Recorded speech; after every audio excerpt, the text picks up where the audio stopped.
अस्सलाम वालेकुम नाज़रीन, मैं हूं डॉक्टर साजिद फिजिकल थेरापिस्ट। आज हमारी एपिसोड चल रही है डिसेबिलिटी की, एपिसोड नंबर 10। इससे पहले तकरीबन सारी बात इस पे हो चुकी है कि डिसेबिलिटी है क्या, डिसेबिलिटी होती क्यों है और डिसेबिलिटी की जो ट्रीटमेंट वो क्या है, डिसेबिलिटी की प्रिकॉशंस क्या हैं। आज जो बात करनी है हमने कि डिसेबिलिटी जिस बच्चे को खुदा ना खास्ता हो गई है, उसकी डाइट का क्या कैसे इंतज़ाम किया जाए या कौन सी डाइट उसको खिलाई जाए और कौन से प्रिकॉशन इस्तेमाल किए जाएं डिसेबिलिटी को कम करने के लिए, और डिसेबिलिटी के जो डिसएडवांटेज हैं उससे बचने के लिए हमें कौन कौन से एहतियातें करनी चाहिए। सबसे पहली बात तो है कि डिसेबल बच्चे को डाइट कौन सी देनी चाहिए। हमारे यहाँ ये कॉन्सेप्ट से बना हुआ है कि जो बच्चा खुदा न खास्ता बेड पे आ जाता है, डिसेबल हो गया है या डिसेबल ही पैदा हुआ था, उसको दूध पे डिपेंड कर देता है और हर रोज़ उसको सिर्फ फीडर से दूध दिया जाता है। और जो सबसे बड़ी काज है उसकी कॉम्प्लिकेशंस की, डिसेबिलिटी में कॉम्प्लिकेशन तो बहुत ज़्यादा होती हैं, लेकिन जिसमें सबसे बड़ी कॉम्प्लिकेशन जो होती है कि वो बच्चे की डाइट की वजह से होती है। और जो हम जो डाइट दे रहे हैं, जिस प्रोसीजर से दे रहे हैं, उस प्रोसीजर की होती है बड़ी कॉम्प्लिकेशन। सबसे बड़ा इशू जो है वो है फीडर हाइजीन का। सबसे हाइजीन क्या कहते हैं आप कि हाइजीन को ख़राब करने का सबसे बड़ा जरिया है।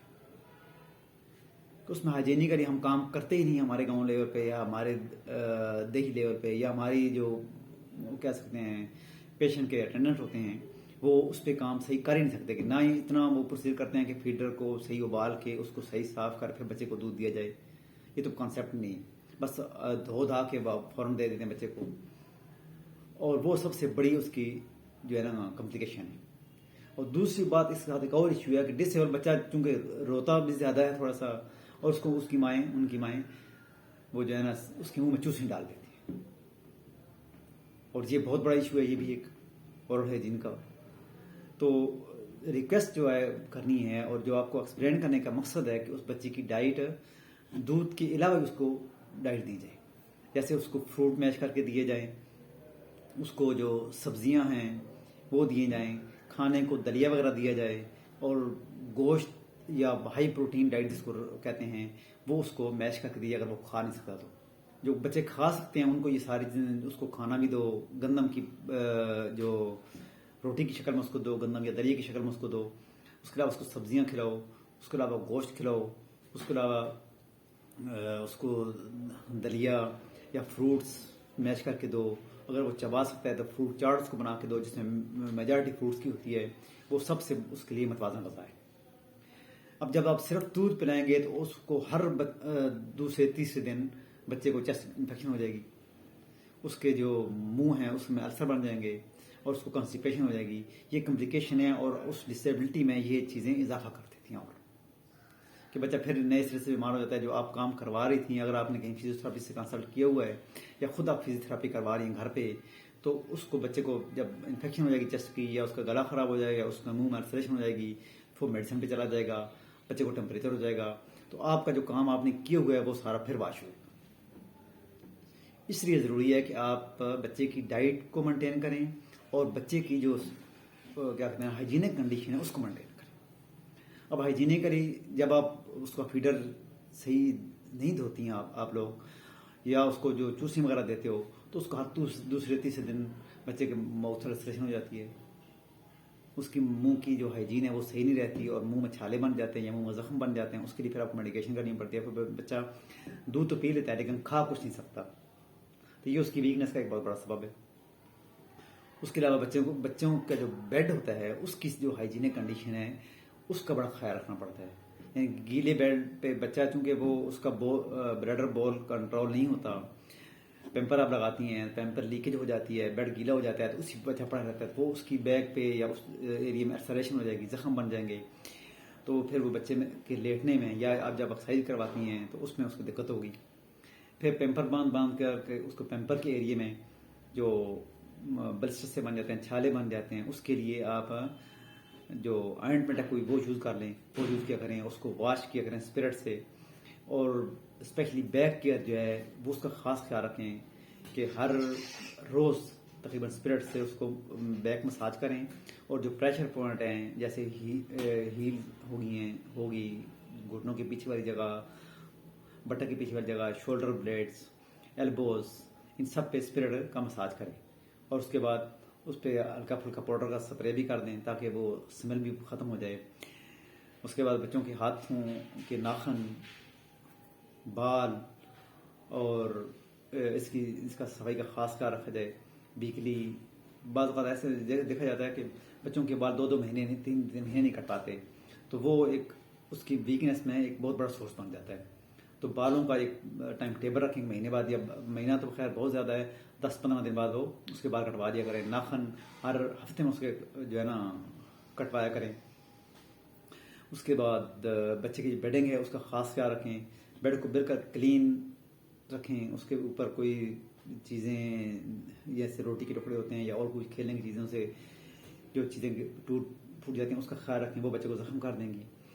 और तीसरी बात कि इन सारी चीज़ों के साथ साथ एक्सरसाइज का खास ख्याल रखें कि बच्चे की एक्सरसाइज जो है वो एक टाइम टेबल के साथ बनाएं। ये नहीं कि आज कर ली फिर कल आप कहीं आप मसरूफ़ हो गए हैं तो आपकी एक्सरसाइज मिस हो गई, ये नहीं। सुबह और शाम उसका जैसे आप बाकी काम का टाइम टेबल एडजस्ट किए हुआ है, बच्चे की एक्सरसाइज का भी टाइम टेबल एडजस्ट कर दें कि हर रोज़ सुबह आधा घंटा और शाम को आधा घंटा प्रॉपर एक्सरसाइज करवाएं। और उसके बाद जो एडिशनल ये है कि हर वीक में 1 दफ़ा या 2 दफ़ा आप फिजियोथेरापिस्ट से कंसल्ट करें। अगर फिजियोथेरापिस्ट ने कोई एक्सरसाइज चेंज करनी है या उसमें एडिशन करनी है तो वो आपको कर देगा, फिर आपको वो ब्रीफ भी कर देगा।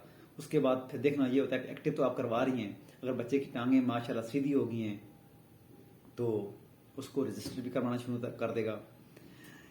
या अगर उसके पाँव देख रहा है कि वो इन्वर्टेड टी-वी वाली कंडीशन हो गई है, मुड़ रहे हैं, तो वो AFO वगैरह आपको एडवाइस करवा देगा कि AFO पहना दें बच्चे को। तो ये कंडीशनें डे टू डे बदलती रहती हैं, उससे आप कंसल्ट करते रहें। और इसके अलावा जो है एक्सरसाइज का जो प्रोसीजर है बाज़ वो भी चेंज करना पड़ता है, वो उससे कंसल्ट करेंगे तो वो आप प्रोसीजर चेंज करवा के देगा। या कोई ऐड उसमें नई चीज़ शामिल करनी है तो वो करा देगा। फिर बच्चा बैठने के काबिल हो जाता है तो उसको कहते हैं ना CP चेयर होती है उसमें बिठाने की प्रैक्टिस करवाएगा बच्चे को। या अगर बच्चा अल्लाह के फजल से आपकी जो कावश थोड़ी बेहतर होगी है या आपकी कावश रंग ले आई है तो उस बच्चे के खड़े होने की पोजीशन में वो वॉकिंग स्टैंड या वॉकर आपको देगा, बताएगा कि इस बच्चे को वॉकर में डाल दें। या बाज़ बात ये होता है कि जो उसकी स्पेज़म है थाइस का वो कम हो गया है या कम नहीं हो रहा खुदा न खास्ता, तो वो आपको अर्थोसिस या प्रोथोसिस वगैरह एडवाइस करेगा। तो ये बात करने का मकसद ये है कि आप उसको वीकली एक टाइम टेबल एडजस्ट कर लें, सुबह शाम एक्सरसाइज का, और फिर वीकली विजिट करें फिजिकल थेरापिस्ट से, डाइट मेंटेन करें, बेडिंग का एक ख़ास ख्याल रखें, उसकी ओरल हाइजीन, बेडिंग हाइजीन और बाकी जो फिजिकल उसकी क्लीनिंग है बच्चे की वो ज़रूर करें ताकि बच्चा जो दूसरी बीमारियां हैं उनसे बच जाए। डिसेबिलिटी तो चलो हो गई, लेकिन बाकी बीमारियां उसमें डिसेबिलिटी में और पेचीदगी पैदा कर देंगी और आपके लिए बच्चे को संभालना बहुत मुश्किल आएगा। इसलिए इन चीज़ों को खास ख्याल रखते हुए बच्चे की परवरिश करें और इंशाल्लाह ताला आप देखेंगे एक वक्त आएगा कि बच्चा आपका ठीक होने की तरफ उसका सफ़र शुरू हो जाएगा। और बहुत जल्द थोड़ा सा चूँकि यहाँ फिजिकल थेरेपी का जो प्रोसीजर है उसमें दौरानियाँ ज़्यादा होता है तो बच्चा इंशाल्लाह आहिस्ता आहिस्ता ठीक होता जाएगा। और आप को भी इस मामले में वो क्या कहते हैं शुक्रगुजार होंगी अल्लाह ताला की, और अपने आप जो एक्टिविटीज़ हैं वो काफ़ी रंग ले आएंगी तो इंशाल्लाह बच्चा आपका मुआशरे का एक आम रुकन बन जाएगा। अगर उम्मीद है आपको मेरी ये वीडियो पसंद आई होगी, इसको मेरे चैनल को सब्सक्राइब ज़रूर करें, कमेंट्स ज़रूर पास करें, लाइक करें और शेयर ज़रूर करें।